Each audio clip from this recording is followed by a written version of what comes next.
tal? Buenas tardes. Qué bueno que está con nosotros en estas charlas. En línea, soy Juan Carlos Barajas. Dentro de apenas unos meses, 4 meses para ser exactos, las nuevas autoridades, el Congreso Constituyente de la Ciudad de México, tendrá que tener una nueva constitución, o por lo menos haberse reunido para formarla, y en enero del próximo año tener ahora sí ya esta nueva constitución. Es un proceso pues que se antoja muy intenso y más o menos corto el tiempo. Vamos a hablar sobre esta nueva constitución, las implicaciones, los diputados que vamos a tener aquí. En fin, Armando Hernández, él es especialista en Derecho Constitucional, tiene información importante. ¿Cómo estás, Armando? Bienvenido. ¿Qué tal? Buenas tardes. Buenas tardes, Armando.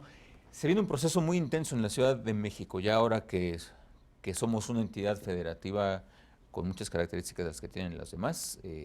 Y lo primero, pues, es este Congreso Constituyente para tener nuestra Constitución. Tenemos un tema que se divide en 3 partes. Primero, ¿qué quedó en la reforma constitucional federal? Luego, la parte tan importante de la Asamblea o Congreso Constituyente que vamos a tener. Y luego, el contenido ya de la Constitución de la Ciudad de México. Pero a final de cuentas, lo importante es para qué nos sirve a todos los habitantes de la Ciudad de México todo esto, ¿no? Claro. Preguntaría si se vale, ¿qué vamos a ganar? No sé si vamos a perder algo. A perder no, a ganar, vamos a ganar sin duda, pero tenemos que revisar todo esto para saber que vamos a ganar, porque no parece haber un beneficio inmediato, automático en el bolsillo o en el sistema de vida de los habitantes de la ciudad. Entonces, una vez conociendo todo el esquema, podemos entender qué es lo que ganamos. O al menos no se percibe de primera mano. Es eso, porque la reforma es una reforma de conceptos, nos cambian conceptos, nos cambian valores, nos cambian modelos, pero no se reflejan necesariamente en la vida cotidiana. En el día a día, claro. La promulgación de esta reforma constitucional que crea la Ciudad de México tiene ya unos días y pues yo me siento igual que antes cuando éramos Distrito Federal. En esencia, eso no es lo que cambiará. Así es, los cambios son a largo plazo, son beneficios, vamos a tener beneficios notorios, vamos a tener un mejor modelo de organización, mayor certeza en las atribuciones de nuestras autoridades, porque a veces uno va a la ventanilla de la delegación y le dicen aquí no es, vete a gobierno central, y ahí está en el federal. Eso nos va a dar un poco más de certeza la reforma, pero también nos va a dar mayor transparencia y un equilibrio de fuerzas y de toma de decisiones en los ámbitos de las demarcaciones, porque las alcaldías son órganos colegiados. Antes el jefe delegacional, una sola persona, decidía solito, ahora lo hará en conjunto con un grupo plural de ciudadanos que coadyuvarán en la toma de decisiones. Armando, vamos por partes, en el orden que tú lo mencionabas. ¿Qué implica la reforma política que da origen a la Ciudad de México?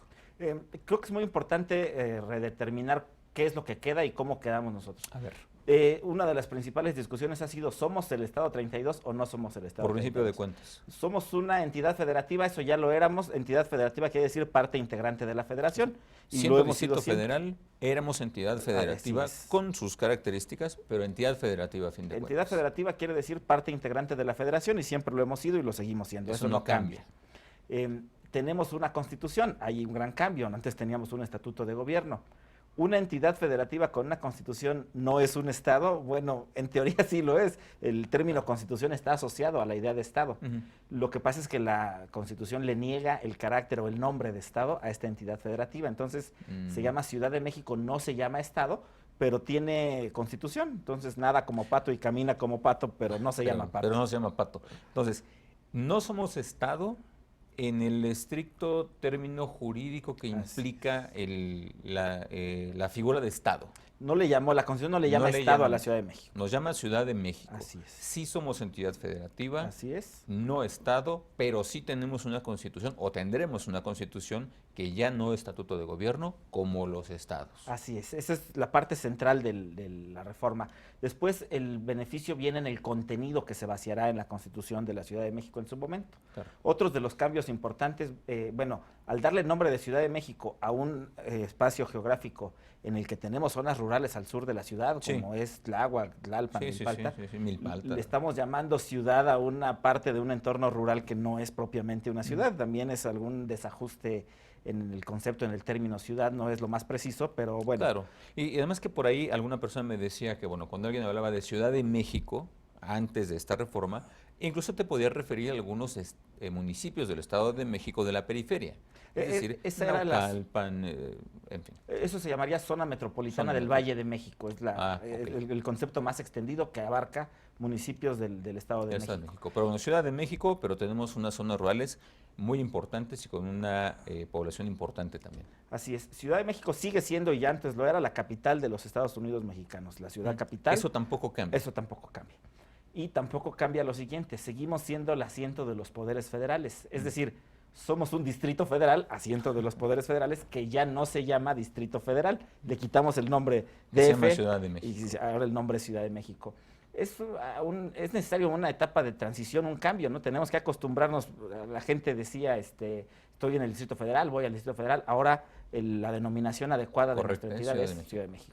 ¿El jefe de gobierno se sigue llamando jefe de gobierno? Se sigue llamando jefe de gobierno y se seguirá llamando después de 2018 jefe de gobierno de la Ciudad de México. La Ciudad de México. Es correcto. Ya no del Distrito Federal. Ya no del Distrito Federal. ¿La Secretaría de Seguridad Pública del DF cambiará?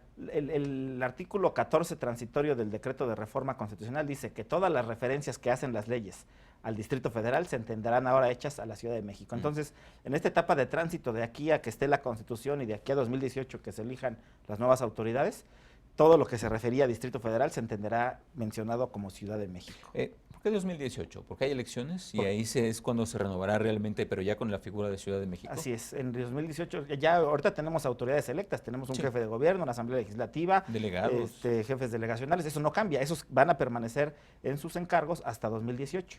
En el tránsito de la Constitución de 2017, la Constitución de la Ciudad de México, y en el tránsito de este momento, del 31 de enero de 2017, que se emita la Constitución, a 2018, que sean electos e instaladas las nuevas autoridades, todo será un periodo de transición.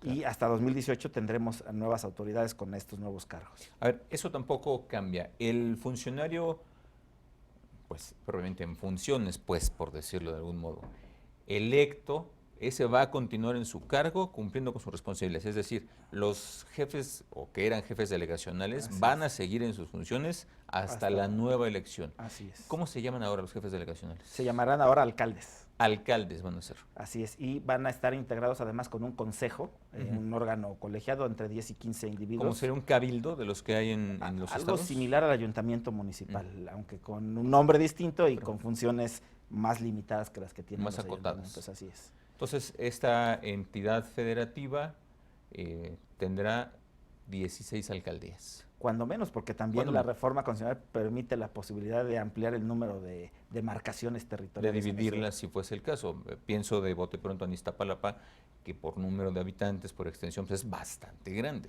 Así es, esta posibilidad está prevista y lo decidirá precisamente la Asamblea Constituyente. Y pasando a ese segundo tema, la integración de la Asamblea. Sí, que es muy importante también. Tenemos que estar los capitalinos al pendiente de esta situación, de cómo va a funcionar, cómo se va a integrar y cómo se va a instalar la Asamblea. Es importante recordar que esto se configuró como una Asamblea ad hoc, es decir, hay 40 de designación y 60 electos. Sí. Y los 40 designados serán designados 6 por el presidente de la República, 6 por el jefe de gobierno, 14 de la Cámara de Diputados y 14 de la Cámara de Senadores, que es el componente, digamos, de designación, más los 60 de elección. La primera elección plurinominal que tendremos, puramente plurinominal que tendremos en nuestro país. No hay un precedente. Impresión, eso es importante. De una elección que sea totalmente plurinominal. Primera y hasta donde se alcanza a ver única, plurinominal 100%. Así es. Y en esta elección plurinominal, además, está la situación de que intervendrán también candidatos independientes que logren alcanzar un mínimo porcentaje, algo así como 73,000 firmas, para poder solicitar su registro como independientes. Eso te quería preguntar. ¿Ya existe la posibilidad de ser candidato independiente para la Asamblea Constituyente de la Ciudad de México? Así es. Oye, ¿no se te hace, pregunto, un poco elevado el número de firmas que les están pidiendo? 73,000, no son muchas. Es un poco elevado. Sí, sin embargo, en todo el modelo electoral de nuestro país, los requisitos que se piden para candidatos independientes han estado elevados. Por eso se ha puesto muy complicada la barrera para que los independientes tengan acceso. Aquí se permite, por ejemplo, que los candidatos independientes tengan dentro de sus números de firmas de apoyo cierto estándar, hasta 5 candidatos podrán repetir cierto número de firmas, lo cual permitiría que se pongan de acuerdo y de alguna manera consigan esos apoyos de firmas como requisito. Pero además el tema de la elección va a seguir una fórmula en la que se asignan primero el número total de votos se divide entre el número de partidos y candidatos participantes, se saca algo que se llama cociente natural y se reparte primero a los independientes que hayan obtenido el registro, las firmas y el número de votos. Y luego los partidos. Y luego los partidos políticos. Ahora, en esta elección de estos 60, de los 100 de la Asamblea Constituyente, decíamos ya, 40 son por designación, hay 6 del presidente, 6 del jefe de gobierno, 14 de la Cámara de Diputados, 14 de la Cámara de Senadores y 60 por elección directa, una elección como las que llevamos a cabo cada año en México, porque aquí cada año hay elecciones.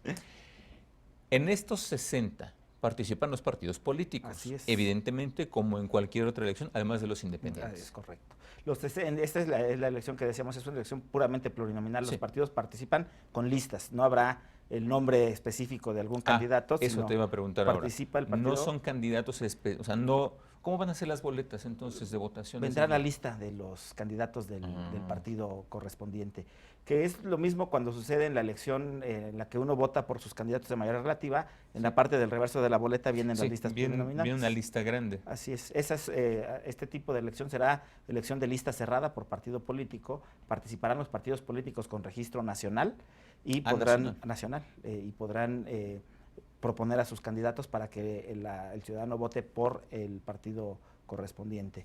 Si fuese el caso, ¿pueden participar partidos locales? No, solo hay un partido local en el distrito o en la Ciudad de México, que es el Partido Humanista, que no alcanzó registro nacional, pero sí local, y no podrá participar. No puede participar. No puede participar porque la reforma constitucional dice partidos nacionales. Muy bien. Y en este sentido, la participación de los partidos tendrá una asignación a partir del porcentaje de votos que obtengan.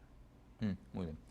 Ahora, insistimos, esta elección, estos candidatos electos, estos diputados del Congreso Constituyente electos, una vez terminada su tarea, que será la Constitución, se deshace. Así es. Eso ya fue, ya no van a ser diputados, ya no van a ser legisladores, ya no van a hacer nada. Es un órgano honorífico, no van a cobrar, y temporal, solamente durará los 4 meses, desde el 15 de septiembre que se instale hasta el 31 de enero que es cuando tienen que entregar la Constitución. Así es. Ahora, es un proceso que decía yo al inicio de la conversación que es es bastante intenso porque los tiempos son cortos, es decir, desde que se promulga la Constitución, la reforma constitucional que da origen a la Ciudad de México hasta la obtención de la Constitución pasa un poquito menos de un año. Es un tiempo relativamente corto. Ahora, no desaparece la Asamblea Legislativa, tiene la importante función de seguir emitiendo leyes y después armonizar la Constitución local con todo el conjunto de leyes de la Ciudad de México, algo así como 140 y tantas leyes, que tendrán una tarea fundamental esta 7ª y última legislatura, antes de la instalación del primer Congreso local que se llamará Legislatura de la Ciudad de México. Primera legislatura de la Ciudad de México. Así es. Entonces, trabajo importante, la Asamblea no solamente no desaparece, continuará con lo que ha estado haciendo, pero tiene además ahora que hacer que la Constitución, que las leyes que dependan de esta Constitución realmente respondan a lo que dice ahí. Así es, este proceso de armonización de todas las leyes con el texto de la nueva Constitución que tendremos en 2017. Pues bastante intenso. Vamos a hacer una pausa, Armando, pero regresando platicamos, porque esta elección también implica un gasto para el Instituto Nacional Electoral, no sé si estaba contemplado o no, pero sí implica algunos recursos por ahí. Así es. Ahora regresamos.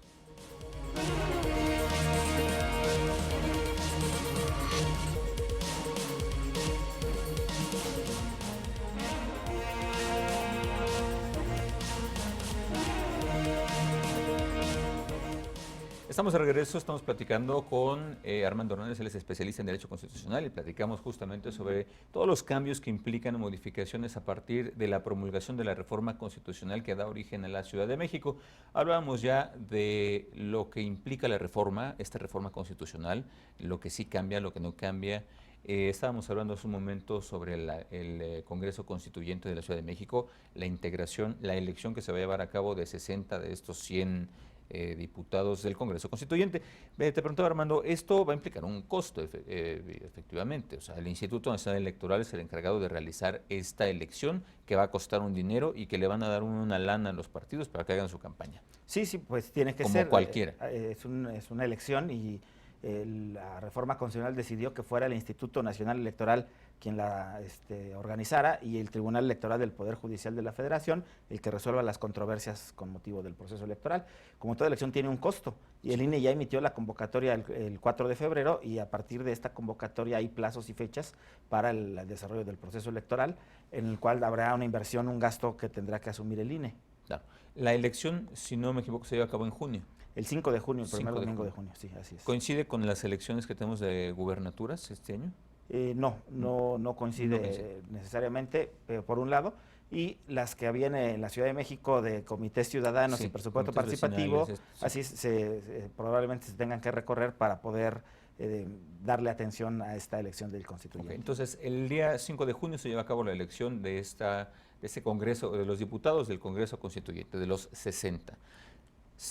Salvadas las controversias que haya, lo que tenga que resolver el tribunal, se integran los 100 y comienzan a trabajar. A partir de... Se instalan el 15 de septiembre y tienen 10 días hasta el 25 de septiembre para emitir su reglamento de sesiones, porque no existe.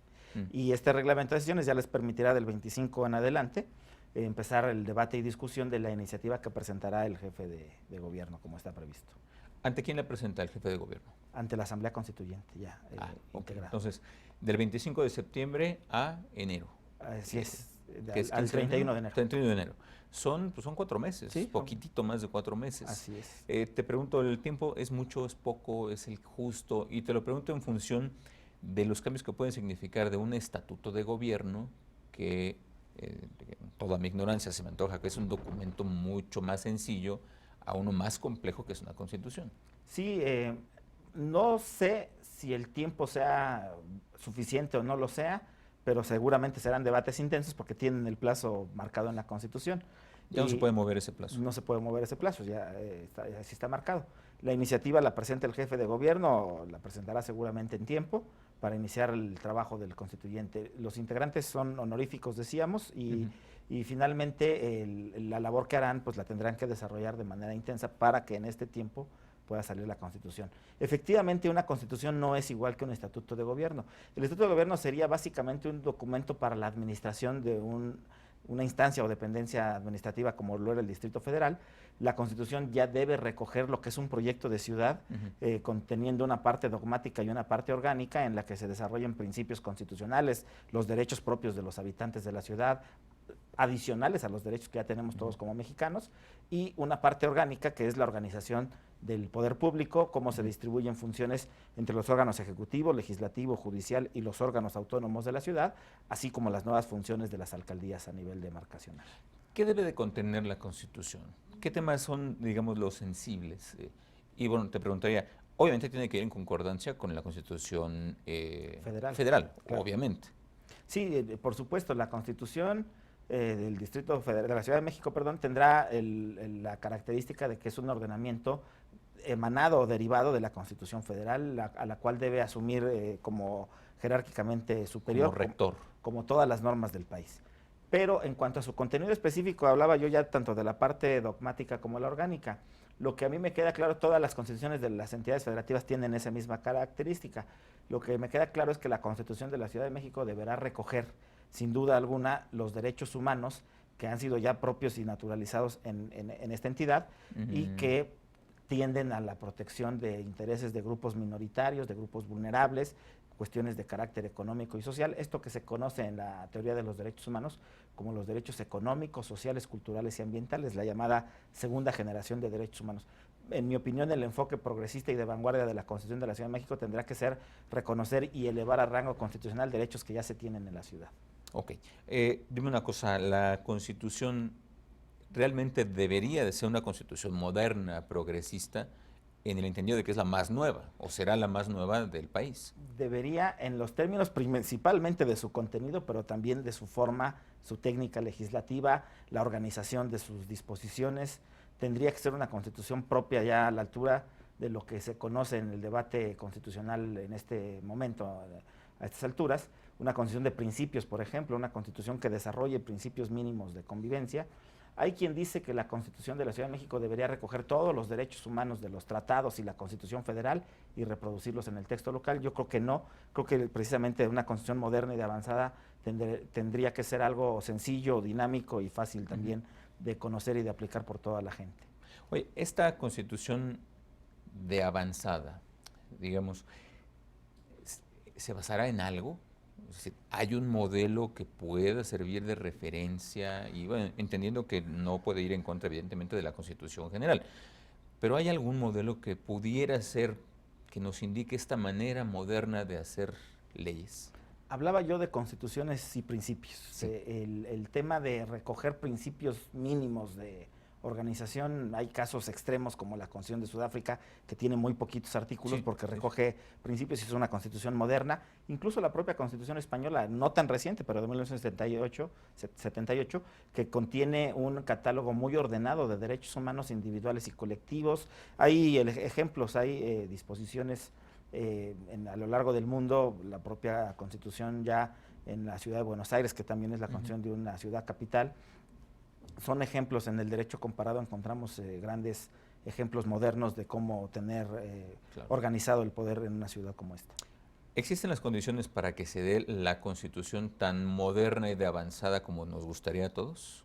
Me parece que sí, va a ser fundamentalmente primero la tarea del jefe de gobierno presentar una iniciativa con esas características y luego la labor del constituyente que en su debate, análisis y discusión podría modificar o avalar el propio contenido de la Constitución para llegar finalmente a un documento. Creo que las condiciones están dadas en el modelo de ciudad que tenemos actualmente, en la composición plural que hay también en la ciudad, para que se logre una constitución en ese sentido, en el sentido pleno de lo que es una constitución moderna. Al inicio de la conversación me decías que ganaremos algo finalmente los habitantes de la Ciudad de México y que será, digamos, en un mediano largo plazo. ¿Emanará de esta constitución? Por ahí viene, digo, bien entendido, pues, la ganancia hacia el ciudadano. Tendría que, estoy convencido de que el nuevo diseño institucional nos tiene que reflejar una ganancia a mediano o largo plazo, quizá no sea visible de inmediato, pero simplemente la toma de decisiones en una demarcación con un jefe de gobierno, un jefe delegacional unipersonal, no es lo mismo que con un consejo ya integrado en una alcaldía. La pluralidad que aporta le da más transparencia, mejora la calidad de los servicios públicos, facilita la atención de los trámites delegacionales o en este caso ya en la demarcación, lo cual es una ganancia para la ciudadanía. Las demarcaciones son nuestro primer gobierno de contacto, es el gobierno más cercano que tenemos y es con el que tenemos mayor trato. El tipo de atribuciones que tenían o que tendrán ahora la Asamblea o Congreso, Legislatura Local de la Ciudad de México o las propias alcaldías, el tener atribuciones más amplias les permite actuar con mayor facilidad y resolver problemas concretos. Estas mayores atribuciones irán acompañadas de más recursos, y te lo pregunto en el sentido de que si al ser la Ciudad de México con este reconocimiento, que no es de Estado, pero que sí es de algo más que el Distrito Federal, nos va a dar mayores participaciones de la Federación. Sí, el fondo de capitalidad está previsto ya, la figura ya existe, viene gestándose y viene funcionando desde hace algunos años, y precisamente el fondo de capitalidad tendrá que resolver parte de esta situación. Evidentemente, nueva estructura de gobierno y nuevas atribuciones generan mayor costo, eso sin duda, y también la visión metropolitana que seguramente habrá de incorporarse a la nueva Constitución de la Ciudad de México, que le permita la interacción con el gobierno federal y con el gobierno tanto del Estado de México como de los municipios conurbados. Sí, bueno, y además no solo del Estado de México, tenemos conurbados en Hidalgo, en Morelos. Morelos, por supuesto, Estado de México. Oye, complicado cuadrar, armonizar todos estos contactos que tiene la ciudad, o sea, porque al seguir siendo la ciudad capital, al tener una población tan grande, tan diversificada y contacto con tanta gente de otros lugares, es un tema complicado, ¿no? Esta convivencia debe de estar plasmada en alguna legislación, supongo.